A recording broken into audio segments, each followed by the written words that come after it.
नमस्कार, मैं हूं आपके साथ राखी लांबा और आप देख रहे हैं न्यूज एक्सप्रेस। दिल्ली में जब अरविंद केजरीवाल मुख्यमंत्री थे तो शिक्षा व्यवस्था का मॉडल आपने देखा। दिल्ली मॉडल को बाहर विदेशों में भी दिखाया गया, लेकिन आज अगर आप देखेंगे तो शिक्षा व्यवस्था वेंटिलेटर पर दिखाई दे रही है। सभी परेशान है, अभिभावक इस बात से परेशान है कि स्कूलों की फीस बहुत ज्यादा बढ़ गई है, अपनी मनमर्जी फीस वसूली जा रही है। लोगों की इतनी इनकम नहीं है जितना वसूली उनसे की जा रही है। लेकिन जब अरविंद केजरीवाल थे तो सरकारी स्कूल सभी ने देखे किस तरीके के चमके हुए थे और कितनी बेहतर शिक्षा व्यवस्था थी। लेकिन फिर भी बीजेपी वाले पानी पी पी कर अरविंद केजरीवाल को, पूरी आम आदमी पार्टी को कोसते रहते थे। और आज जब तख्ता पलट हुआ, चलिए जनता ने एक मौका बीजेपी को दे दिया। अब जब बीजेपी सरकार में आ गई, दिल्ली की व्यवस्था हाथ में आ गई, तो अब सवाल तो आपसे ही होंगे ना। जब अरविंद केजरीवाल से सवाल किए जाते थे, अब आपसे सवाल किए जाएंगे। लेकिन सवाल आपके गले से नहीं उतरेंगे। पहले तो आप बुलाएंगे और जब आपसे सवाल पूछे जाएंगे तो आप भड़क जाएंगे। ऐसा ही कुछ हुआ है दिल्ली में। जो मंत्री हैं, शिक्षा मंत्री हैं आशीष सूद, उन्होंने सभी अभिभावकों को जो है वो अपने घर बुलाया, चाय पर बुलाया, बातचीत करने के लिए। खबर है कि उन्होंने बातचीत करने के लिए बुलाया था क्योंकि जो स्कूल है वो अपनी मनमानी कर रहे हैं। तो अभिभावकों ने सोचा कि ये तो बड़ी अच्छी पहल है, चलिए भैया हम चलते हैं और शिक्षा मंत्री से बात करेंगे, कुछ हमारे मन में जो सवाल है हम वो सवाल पूछेंगे और वो क्या जवाब देते हैं, संतुष्ट हो पाते हैं या नहीं, ये तो अलग बात है, पहले सवाल तो करें। सवाल करने के लिए सभी अभिभावक पहुंचे। आप वीडियो देख सकते हैं कि सभी बैठे हुए हैं। मंत्री आशीष सूद जो है वो मंच पर विराजमान है। लेकिन सूद साहब को यह बर्दाश्त नहीं हुआ कि वहां मौजूद एक अभिभावक ने उनसे सवाल कर लिया फीस को लेकर और वो भड़क गए। सबसे पहले आप ये वीडियो देखिए। कुलदीप कुमार नाम के एक व्यक्ति ने इस वीडियो को शेयर किया है। आप ये वीडियो देखिए, उसके बाद मैं बताऊंगी कि कुलदीप कुमार ने क्या कुछ लिखा है। हमारी भी बात सुनेंगे, लिख कर ले लेंगे आपसे। बैठिए बैठिए आराम से। हाँ, अपना करना है मेरा। अरे मैं बुलाऊंगा अपने घर पे, मंच सजाऊंगा, खाना खिलाऊंगा तो अपने ही प्रचार करूंगा, तुम्हारा करूंगा। अरे बैठ जाओ यार। नहीं, पॉइंट में दम तो है भाई साहब, सही कह रहे हैं। पॉइंट तो वो सही कह रहे हैं, गलत थोड़ी कह रहे हैं। हमारी बातें तो सुनो, हमें किस लिए बुलाया आपने? हमारे पॉइंट्स को तो सुनो, हमारे को बुलाया किस लिए गया? मेरे को पता है जो करने वाले आए। आइए आइए, चलिए, जिनको जाना जा सकते हैं, कोई बात। हाँ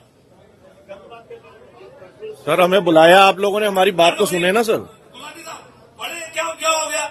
27 साल में जिन्होंने खराब की थी एजुकेशन, हमारी भी बात सुनेंगे, लिख कर ले लेंगे आपसे। बैठिए बैठिए आराम से। हाँ, अपना करना है मेरा। अरे मैं बुलाऊंगा अपने घर पे, मंच सजाऊंगा, खाना खिलाऊंगा तो अपने ही प्रचार करूंगा, तुम्हारा करूंगा। अरे बैठ जाओ यार। नहीं, पॉइंट में दम तो है भाई साहब, सही कह रहे हैं। पॉइंट तो वो सही कह रहे हैं, गलत थोड़ी कह रहे हैं। हमारी बातें तो सुनो, हमें किस लिए बुलाया आपने? हमारे पॉइंट्स को तो सुनो, हमारे को बुलाया किस लिए गया? मेरे को पता है जो करने वाले आए। आइए आइए, चलिए, जिनको जाना जा सकते हैं, कोई बात। हाँ सर, हमें बुलाया आप लोगों ने, हमारी बात तो सुने ना सर। गुलाटी साहब, बड़े क्या हो गया? 27 साल में जिन्होंने खराब की थी एजुकेशन। तो वीडियो में आपने साफ तौर पर सुना कि मंत्री जी कह रहे हैं कि सवाल नहीं पूछे जाएं और वो भड़क रहे हैं और सभी अब इस बात पर अपनी अपनी प्रतिक्रिया दे रहे हैं। सबसे पहले आपको बताती हूँ कि ये वीडियो जिन्होंने शेयर किया है वो आम आदमी पार्टी के नेता हैं, कुलदीप कुमार उनका नाम है। इस वीडियो को शेयर करते हुए कुलदीप कुमार लिखते हैं, शिक्षा माफियों, शर्मनाक। शिक्षा माफियों और निजी स्कूलों के हितैषी दिल्ली के शिक्षा मंत्री आशीष सूद ने आज पेरेंट्स को बुलाया। इस दौरान अभिभावकों ने निजी स्कूलों द्वारा बढ़ाई गई फीस पर सवाल पूछ लिया। इसके बाद शिक्षा मंत्री जी की सिट्टी पिट्टी गुम हो गई और वो गुस्से से तमतमा उठे और वीडियो आपने देख लिया। अब आपको बताते हैं कि कैसी प्रतिक्रियाएं इस वीडियो पर आ रही हैं। सिद्दीकी नाम के एक यूजर ने लिखा है कि गजब की बेशर्मी है भाई, जब सुना ही नहीं था तो फिर बुलाया क्यों? जब सुनना ही नहीं था तो बुलाया क्यों? सिर्फ फोटो खींचने के लिए दिल्ली में हमने पेरेंट्स के साथ मीटिंग की। अरे भाई साहब, आप लोगों की सारी पोल खुल चुकी है। बहुत जल्दी जनता आप लोगों को डंडों के साथ दौड़ाएगी। इनका हर प्रोग्राम एक पीआर इवेंट होता है। इसके अलावा सुष्मिता फॉर इंडिया करके एक पेज है, उन्होंने लिखा है कि यूजर है, इन्होंने लिखा कि इस देश का हाल ऐसा इसलिए है क्योंकि यहाँ सवाल पूछने वाले उंगलियों पर गिने जा सकते हैं और तमाशा देखने वाले सैकड़ों में बैठे रहते हैं। ऐसा तो है नहीं कि बढ़ी हुई फीस से उस एक इंसान को ही दिक्कत हो रही है, दिक्कत तो सबको हो रही है, लेकिन हर कोई शांत बैठा है और तमाशा देख रहा है। एक अन्य पोस्ट आपको दिखाते हैं, जस्ट ट्रुथ के नाम से ये पेज है, लिखते हैं सब चंगा सी शिक्षा माफिया वाले कितनी भी फीस हमसे वसूल ले, कोई आपत्ति नहीं, 1, 2, 3 या फिर 4 लाख रुपए। देश में शिक्षा का विकास हो रहा है, देश का विकास हो रहा है, उनका विकास ही देश का विकास है। हम विश्व गुरु भारत बनने वाले हैं। इसके अलावा नितेश यादव वो लिखते हैं कि बहुत ही शानदार वीडियो, दिल्ली वालों को बहुत सही नसीहत दी है, कुछ बोलोगे और अपने अधिकार के लिए लड़ोगे तो देशद्रोही कहलाओगे।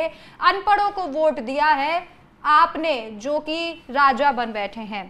तो ये पोस्ट जो है, ये कमेंट्स जो हैं इस वीडियो पर आ रहे हैं।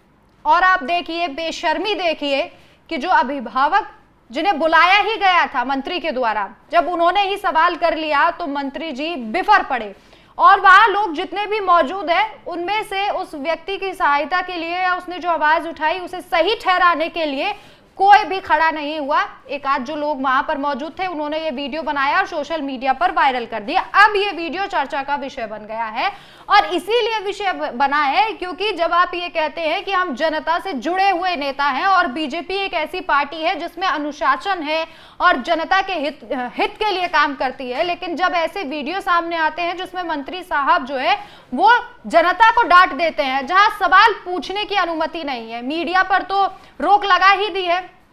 कई लोगों का यह कहना है, सियासी सयाने कहते हैं कि साल 2014 में जब से बीजेपी की सरकार बनी उसके बाद मीडिया से भी जो है वो हक छीन लिया गया और कई चैनल्स तो ऐसे हैं जो ऐसी खबरों को दिखाते ही नहीं है। बहरहाल ये जो वीडियो आपने देखा, जो प्रतिक्रियाएं सामने आ रही हैं, इसे लेकर आप क्या समझते हैं और किस तरीके से इस वीडियो को देखते हैं? क्या आपको भी लगता है कि केजरीवाल से सवाल किया जाता था, लेकिन आज जब दिल्ली सरकार के शिक्षा मंत्री से आप सवाल करेंगे तो आपको डांट धमका कर चुप बैठा दिया जाएगा? इस पर आपकी क्या राय है? आप अपनी राय कमेंट करके हमें जरूर बताएं। नमस्कार।